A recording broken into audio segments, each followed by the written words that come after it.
Pak Ivan mungkin langsung bisa klarifikasi nih Pak, apakah informasi mengenai 3 bulan tidak aktif langsung dibekukan ini tidak benar atau memang menunggu 5 tahun begitu Pak? Karena begini Pak, di lapangan, di netizen tuh banyak yang mau berobat nggak bisa, mau bayar biaya pendidikan nggak bisa, bahkan mau buat hidup aja nggak bisa, karena rekeningnya diblokir sama PPATK. Ya. 3 bulan sama sekali tidak benar. Pertama ya, yang harus saya jelaskan mungkin kita tarik lagi ke belakang. Bahwa definisi dorman itu, status dorman itu kita serahkan kepada banknya masing-masing. Sejak tahun lalu kita melakukan proses, bahkan sejak tahun 2024 kita tuh berproses. Jadi kita minta ke bank, tolong identifikasi rekening-rekening yang tidak aktif, yang kemudian dalam istilah perbankan disebut dengan dorman. Nah, teman-teman perbankan menyampaikan kepada PPATK, jadi bukan PPATK yang harus rekening 3 bulan tidak aktif dan segala macam, enggak. Masing-masing sampaikan kepada PPATK. Nah, kemudian setelah disampaikan itu, baru PPATK bisa melihat resiko dari masing-masing nasabah. Nah, sekali lagi, tarik lagi mundur. Ketika kita belajar mengenai bagaimana memberantas tindak pidana pencucian uang, misalnya dari korupsi, dari illegal logging, illegal mining, termasuk dari judol terakhir itu, kita memahami simptomnya itu salah satu dampak penyebab terbesar itu adalah rekening-rekening yang tidak tidur, tidak dipakai, tidak aktif. Itu banyak sekali kalau Mas dan Tapi filteringnya memang hanya dari bank atau dari PPATK ada sendiri kan, maksudnya dalam arti kan mungkin kita punya beberapa rekening yang memang tidak diaktifkan untuk tabungan pendidikan dan lain sebagainya Pak. Bukan berarti itu untuk tindak pidana dan lain sebagainya. Yang kita masalahkan tuh bukan rekening tidak aktifnya, bukan nganggurnya. Tapi ada risiko bagi rekening nganggur ini dimanfaatkan oleh para pelaku kriminal, which is faktanya banyak, untuk kemudian menampung dana-dana ilegal atau untuk kemudian dipakai dibobol rekeningnya. Kan banyak sekali berita. Mas sama Mbak sendiri sudah sering memberitakan rekening dibobol tanpa pengetahuan nasabah dan segala macam. Jual beli rekening banyak sekali. Nah, atas dasar risiko inilah kemudian kita lindungi. Ini sebenarnya negara hadir untuk melindungi rekening Tapi masyarakat. sudah adakah himbauan atau informasi kepada masyarakat? Masyarakat taunya ujuk-ujuk loh, kok rekening saya diblokir gitu. Ya udah. Sudah ada? Jadi prinsip mengenal nasabah, pengkinian data itu adalah perintah undang-undang loh. Kan beberapa kali kita menerima WhatsApp dari bank, tolong dikinikan kok dong, KTP-nya diperbaiki dan segala macam. Itu perintah undang-undang. Dan di undang-undang TPPU pun, pencucian uang pun 8/2010 diperintahkan bank itu wajib mengenal nasabahnya. Ada kewajiban untuk mengenal nasabah. Nah, sehingga dengan demikian kewajiban bank untuk melakukan updating. Tapi terlepas dari itu, resiko publik memiliki rekening tidur itu luar biasa. Ketika kita bicara judi online, contohnya ya, mungkin ada datanya, saya nggak tahu. Bisa ditampilkan juga mungkin di bawah. Ketika kita bicara data, kita masuk tuh bulan Mei kita masuk. April itu deposit judi online saja, deposit saja dari publik, saudara-saudara kita di masyarakat, itu menyentuh angka 5 triliun. Menyentuh angka 5 triliun, 33 juta transaksi menyentuh angka 5 triliun. Begitu PPATK melihat fenomena ini kan sudah hasil bicara dan segala macam ya, hasil bicara. Lalu kemudian PPATK masuk di sekitar bulan Mei, tengah Mei, Mbak dan Mas bisa lihat, publik bisa lihat, ketika itu langsung anjlok jatuh. Sampai hanya 2 triliun, deposit hanya 2 triliun. Penggunaan oleh bandar dan segala macam. Sekarang titik ini di bawah 1,5 triliun. Sekarang di titik ini hanya tersisa dari 33 juta transaksi di bulan April menjadi sekitar 1 juta transaksi. 7 juta transaksi. Jadi efektif memang. Sampai 0 transaksi kira-kira butuh berapa lama? Kita harus terlalu radikal ya. Orang nggak bisa akses, Mas nggak bisa akses Sulit itu. nanti ya. Nah, itu kan dampak-dampak itu ya.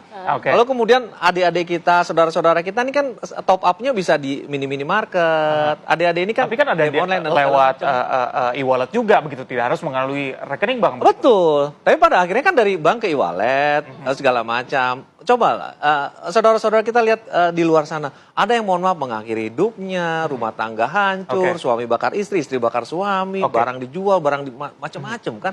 Ini dampak sosial. Menuju ke arah sana begitu ya, mencegah transaksi judi online dan segala macam. Mencegah dampak sosialnya. Betul, Pak Ivan. Pertanyaan berikutnya dari masyarakat adalah kenapa tidak ada pengetatan sebelum pendaftaran rekening begitu? Karena kalau kita lihat sekarang mendaftar rekening lebih mudah begitu lewat aplikasi, rekening langsung jadi. Kenapa tidak difilter dari situnya? Untuk pencegahan supaya tidak terjadi masyarakat yang tadi butuh uang untuk pembayaran sekolah dan sebagainya harus mengalami pembekuan rekening dulu. Ketika masyarakat berinteraksi dengan bank, ada yang namanya prinsip mengenal nasabah, ditanya sumber dana dan segala macam. Tapi kan kita tidak bisa menghindari kemajuan pesat teknologi banking, e-banking dan segala macam, bisa dengan menggunakan foto, verifikasi, buka rekening dengan online dan segala macam. Itu kan kita tidak bisa hindari kemajuan perbankan kan. Itu sudah terjadi. Pengetatan bukannya tidak ada saja.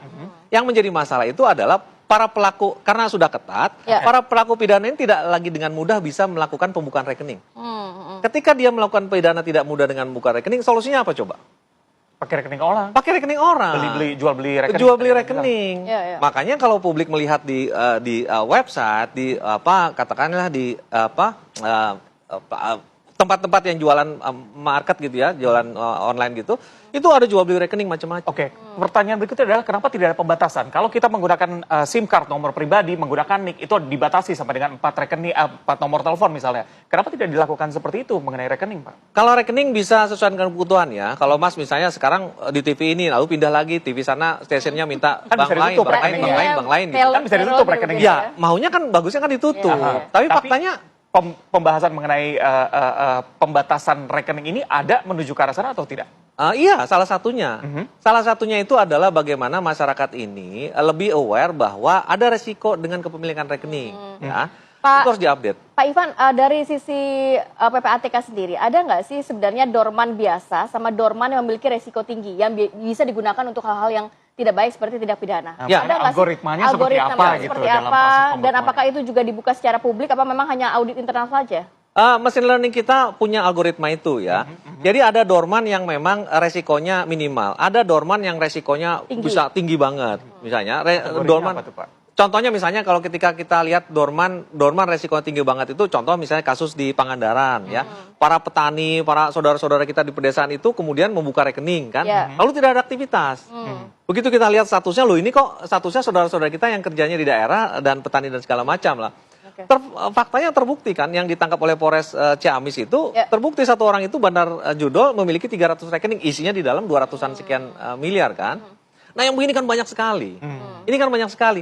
Jadi konteksnya dalam kesempatan ini saya jelaskan kepada publik, kepada pemirsa, justru negara hadir untuk memproteksi, mengamankan ya. Kita tidak lagi Tahu juga saat ini PPATK juga sudah membuka blokir begitu. Sudah berapa banyak Pak? Udah lebih dari 30 juta. Itu sejak bulan Mei nggak ada masalah kita rilis. Itu setelah memang ada laporan dari para nasabah atau memang bagaimana? Iya, ada laporan mitigasi algoritma tadi ya. PPATK bekerja. Oh ini penyiar TV ini ada saya kenal ini itunya kan dilepas dan segala macam. Tapi ada yang namanya sama. Kalau begitu namanya sama kan butuh waktu nih.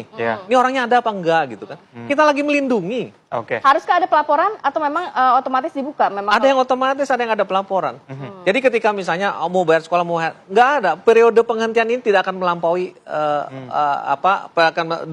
pada saat harus Nah kita juga hadirkan ini cara reaktivasi rekening bank yang sudah dibuka blokirnya ya oleh PPATK ya. Berarti bisa menunggu 5 hari dan juga diperpanjang sampai dengan 15 hari kerja begitu. Itu berarti mekanisme penghentiannya. Itu mekanisme penghentiannya. Kalau kita sudah melakukan sanggahan begitu prosesnya berapa hari? Langsung di bank aja hari itu juga bisa. Hari yang sama juga bisa. Hari yang sama bisa. Kalau banknya meyakinkan Mas datang, KTP-nya ada, datanya ada segala macam, hari itu juga bisa. Berarti harus datang ke bank, bisa lewat telepon. Ada yang ada yang ke kami lewat tautan, lewat surat dan segala macam. Sangat gampang. Buktinya 30 juta. Rekening udah dibuka. Nah, mungkin juga sekalian Pak Ivan di sini bisa disampaikan ke kita mungkin link untuk klarifikasinya, linknya apa, atau ada nomor telepon, atau ini ada yang bisa kita sampaikan. Ini ada. Itu WhatsApp resmi ya. Apa saja yang perlu dilampirkan di sana Pak? Ya tentunya identitas diri, ya tentunya seperti NIK gitu ya. Dia harus menyampaikan nomor rekening dan segala macam itu. Oh itu formulir keberatan juga bisa diisi di situ ya. Himbauan kepada masyarakat yang juga masih khawatir takut nih rekeningnya nanti diblokir oleh PPATK. Sebenarnya indikatornya apa saja sih? Jadi nggak perlu worry kalau rekening Anda sebenarnya tidak ada masalah. Ya, kita tidak menyarankan rekening itu dipakai setiap hari. Nggak ada masalah, nggak dipakai juga nggak ada masalah. Tapi yang penting masyarakat aware bahwa punya rekening dan segala macam. Ya, itu harus ada pengkinian data. Tadinya mahasiswa sekarang sudah menjadi manajer, udah beda lagi. Tadinya di sini bekerja lagi udah beda lagi, sehingga risknya beda. Tadinya bank akan sensitif karena ini mahasiswa terima 10 juta, 100 juta akan dilaporkan ke PPATK, tapi ternyata dia sudah jadi pengusaha, sudah kaya dan segala macam, sehingga harusnya wajar kan? Angka segini kan harusnya wajar. Itu kan perlu diupdate. Satu lagi perlu ditegaskan, ini bukan penyitaan, ini bukan perampasan. Rekening Mbak, rekening dananya Mas, aman pasti ya. Dana mau keriting 1, 2, 3, 4, 5, kembalinya 1, 2, 3, 4, 5, 6. Nggak ada lagi pembulatan segala macam. Nggak ada lagi.